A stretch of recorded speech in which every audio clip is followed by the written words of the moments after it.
It's the Treehouse.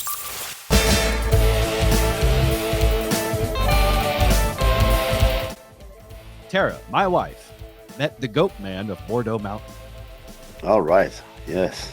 Just this morning. Totally unexpected. Sure. She went outside with Bella, our Chihuahua, not expecting to run into the goat man of Bordeaux Mountain, partly because we didn't know there was a goat man of Bordeaux Mountain. But we know that now because she met him. Mm-hmm. So she's walking Bella, our dog, and the road we live on here on St. John on Bordeaux Mountain is fairly busy with traffic. So we keep Bella close to us. And the reason why is because it's busy with traffic. And a lot of times people, drive by and then I turn into an old man and throw rocks at the cars and stuff and yell, slow down. Anyway, so she's walking Bella and a car approaches. And instead of whizzing on by, it slows very, very slowly and then stops next to her. And she, of course, picks up Bella because she doesn't want to get run over or anything. And the man rolls down his window in his beater Suzuki. He says, "Hey, I've got my pet too." And his thumb comes up to point in the back seat behind him. And in the back seat behind him is a goat with its hooves tied up. Wow. Looking at her. Okay. And she didn't really know how to respond to that because, that's one of those. You weren't expecting that. So how do you respond in the moment to the goat man of Bordeaux said, "I got a pet too. Look," and it's a tied up goat in the back seat. And then he just does the hit, hit, hit, and then slowly drives away, goat in tow. You think he had some 50 Shades thing going on with the goat, or? Trey, my experience with Caribbean hillbillies is extremely small, so I don't know. Or the next is, when will you get your first pet goat? I have learned to pucker my asshole good and tight when you say the word "or." We are not getting a pet goat. Mm-hmm. I'm just glad when he pointed to the back seat, right. There wasn't just another person there. I got my pet too, and there's just a dude like, "What's up?" That is also possible. There is piracy and human trafficking in the Caribbean. So wait, Dan, are you telling me you have put your foot down and there will be no goat? Yes. But Tara doesn't want a goat. I didn't say that. Oh, then you're getting a goat. No, I'm not getting a goat. I'm not getting a fucking goat. I would love it as we say this, like a goat just goes by in the background. That'd be fucking hilarious. Like, we're not getting a that'd be goat. hysterical for you. Until its asshole opens up and drops out all those turd bombs. There's little pellets. People do goat yoga. You can get like one of the mini goats. Like, you know what's funny about goat yoga? They never show the part where the goat shits on the people. Because I know what happens. Mm-hmm. Goats don't care. They will shit wherever. They'll shit on you? Sure. Yeah. They literally, it just happens. They have no concept of pausing, finding a spot or anything. It's just wherever. They're a lot like Everett in that way. Mm. They just open up and out it comes. Disease. So my wife met the goat man of Bordeaux Mountain this morning, and we're not sure what he was going to do with that goat. We didn't know if it was a wild goat that he had found and tied up, or if it was one that escaped from his property and he was returning it, or maybe did he invite y'all up to see Goat Manor? Thankfully, no. Or if he did, she didn't tell me about it. Yeah. You know why she didn't tell you about it? Why? Because she wants it to be a surprise when she comes home with a goat. I'm going to go out on a limb here and say nothing good will happen inside Goat Manor. I don't care how nice it sounds when you refer to it as a manor. It still starts with the word goat. But nobody thought, like, I don't know if that's an illegal thing, like to call the police. Like there's a tied up goat in this guy's car.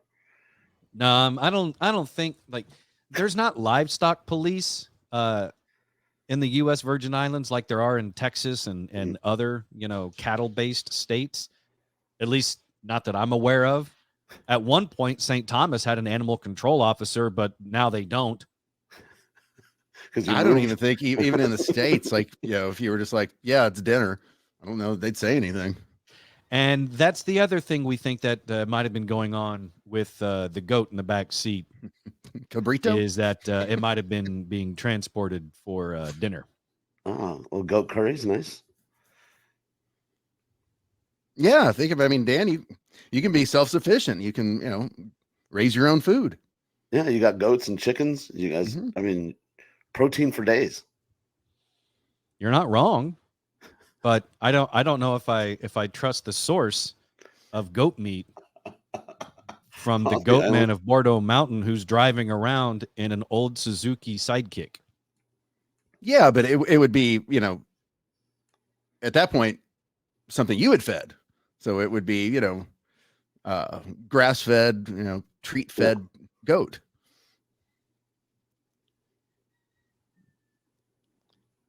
You first. I think there's just all sorts of possibilities here. A goat cam. Oh yeah. Yeah. I like all it. The listeners when you say, Trey, that there's all sorts of possibilities, all those possibilities center around your amusement. And that's not nice. No, it's not just me, Dan. There's a lot of people. You're saying a lot of people I am just would like to see the goat cam? I'm just the spokesperson. Oh.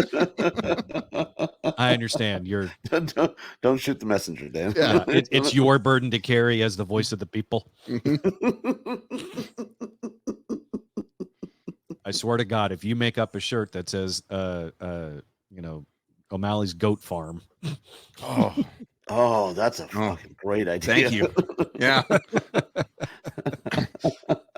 Chris Cohn, when you listen to this, call me.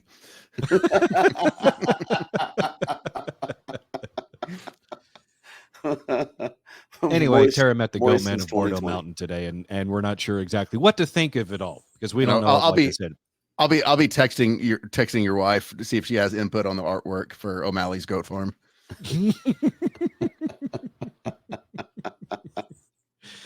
I hate you both. I want to make sure you know that. I would find it creepy that he kind of knows where you live now. Well, it's a small mountain, and I think I know where he lives, to be honest with you. I think we walked past his house the other day. When I say house, I mean like 4 or 5 lean-tos. I don't know what a lean-to is. It's like a single roof shanty type of thing. Oh shit! Okay. Leaning up against a tree or other type thing. Okay, I didn't know that was a thing. I didn't know you could live like that, but I guess sure you can. If you're just eating goat all day, I guess it's all right. Did you expect the goat man of Bordeaux Mountain to live in some stately villa? Well, we said goat manor. I wasn't assuming like some shitty shanty. I was assuming like you would arrive and like the gates would open. I mean, when you say Bordeaux Mountain, it does in your mind spark, a French chateau. Yes, okay. So exactly. So when you were like, "Hey, the goat man of Bordeaux Mountain," I'm like, "Oh, okay. That's like the Count of Monte Cristo."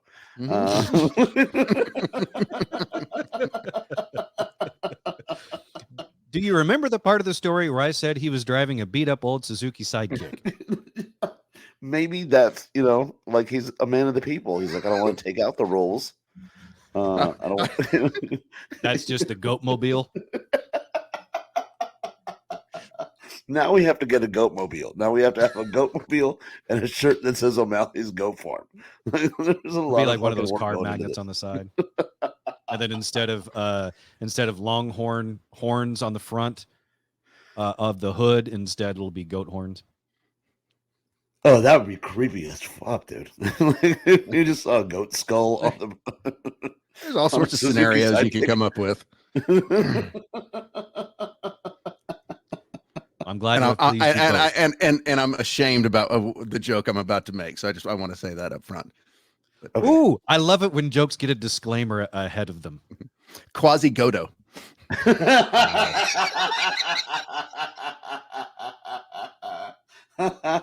That's his name. Uh-huh. He's just on the top of Bordeaux Mountain, inside Goat Manor, ringing the goat bell. Hunched over because of the hump. Yeah. No, it's just, for him, it's just a goat on his back. That's what I was going to say. So I told you guys how in a previous episode that we were out one night walking the dog and saw what we later discovered to be a Titan beetle. Yes. It's the beetle that's the size of your hand with the antlers that come off of it. Soon after that episode dropped, I also learned that those things fly, which it makes it even worse. So not only do they chase you down on land, but they can get you by air as well. Mm-hmm. Turns out the Titan beetle originates from the jungles of Colombia. Yes. And Sean made the connection of who else originates from the jungles of Colombia. And that's our landlord here. Oh. No, I said who, not what, Trey. But I'm glad you brought up that as well. Hang on one second. I gotta shut my door here so my landlord don't hear all this. Now I'm safe. So Sean connected all those dots, kind of like how you just did, Trey. And he said, "Oh, you're renting from a Colombian. The Titan beetle is also Colombian. You're living in a cartel house." Smiley face, smiley face, smiley face. I am not smiling about this possibility. I thought that a long time ago when you first started talking about the Titan beetle. I'm like, it's not from there. And then you told me like ages ago that your landlord spends time in Colombia. And I'm like, oh, okay. So you're in the drug house. Good for you. You didn't know it, but that's how they do it. I mean, well, have you experienced any like long waits to get into the bathroom?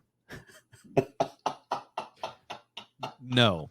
Well, that's. I mean, then it's not too bad yet. I mean, when you get a couple of like drunk 24-year-olds stumbling out of the bathroom after they've been locked themselves in for 10 minutes, and they might be sniffing and snorting heavily, then you've got a problem. Trey, the day I opened the door to the bathroom of my house and see a pair of drunk and high 24-year-old women stumbling out of it, I'm gonna have way more questions than the quality of cocaine they were doing. It's so funny that you bring that up, though. You're gonna have way more problems.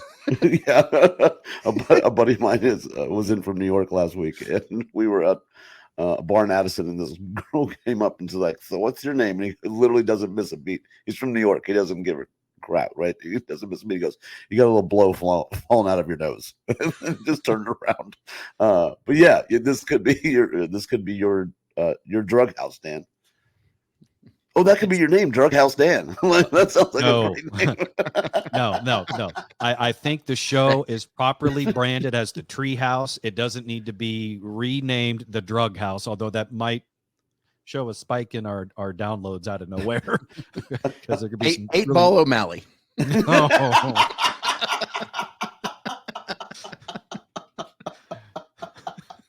10-gram Trey. Runny nose Sharma.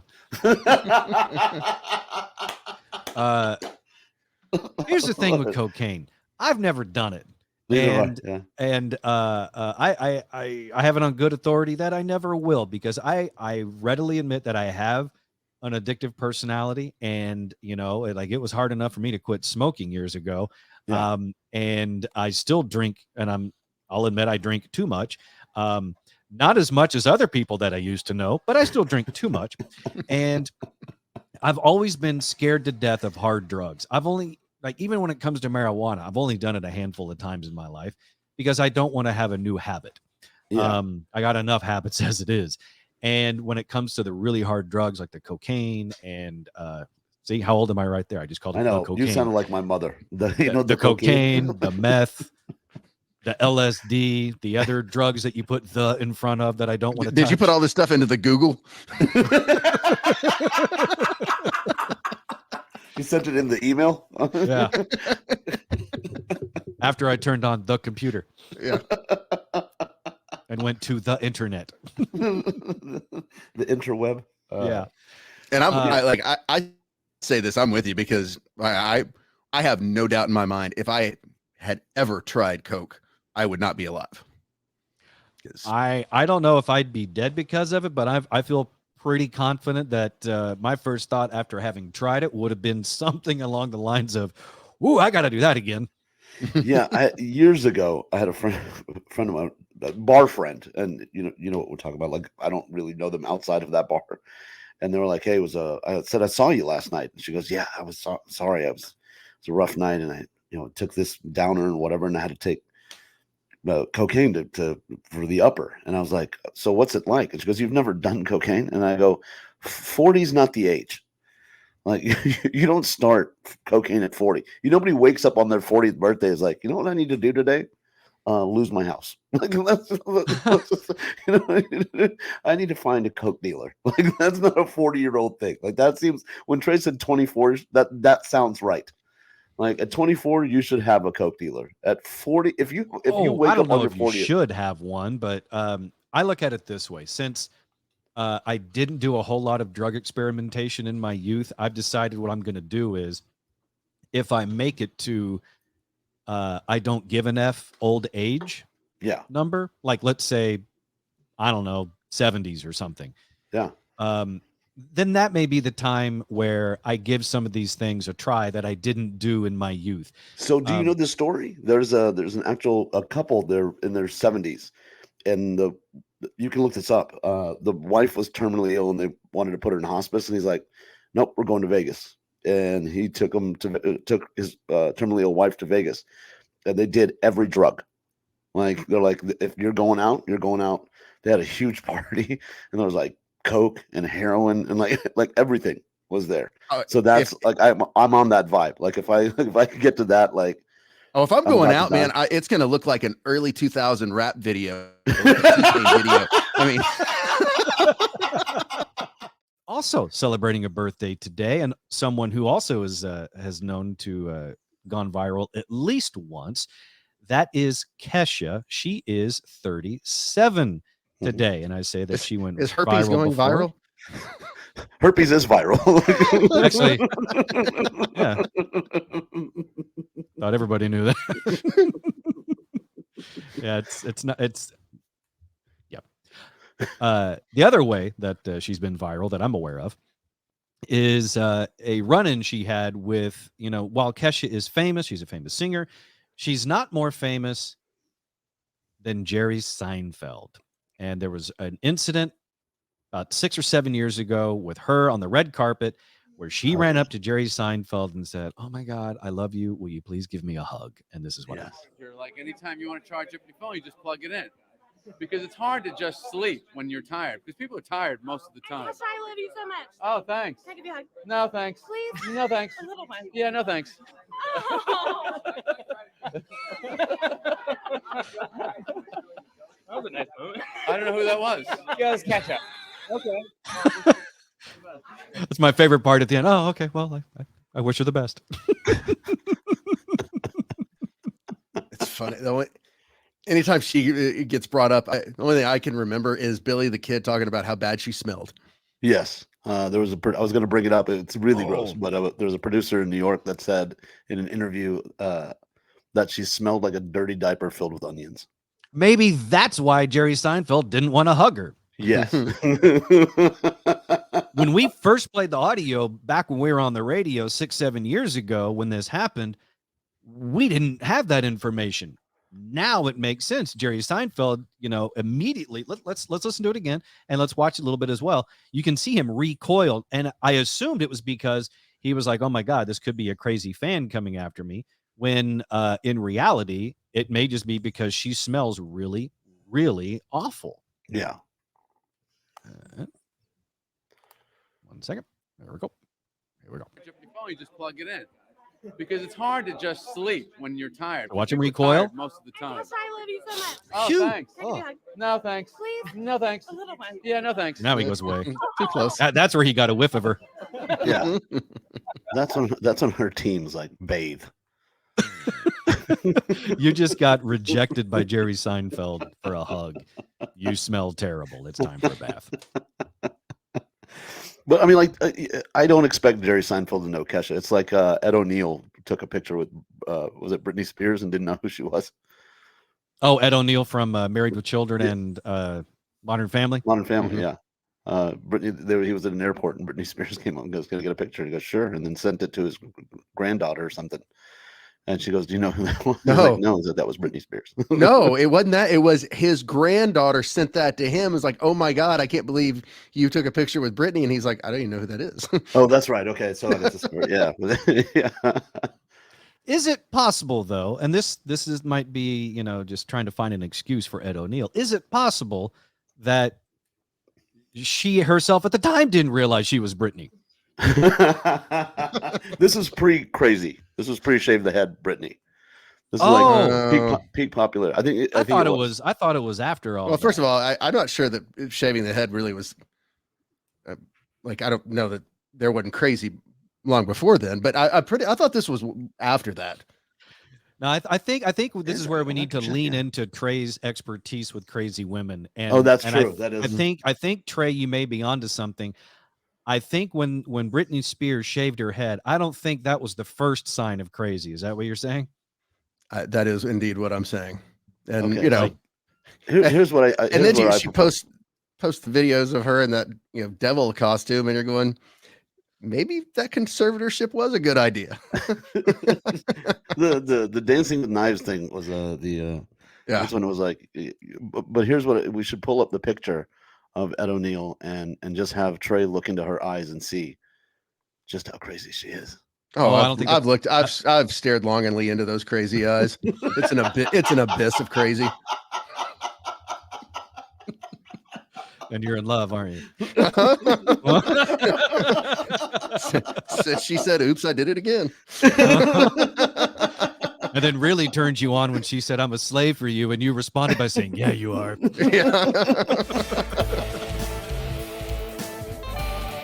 Visit us online at treehouseonair.com.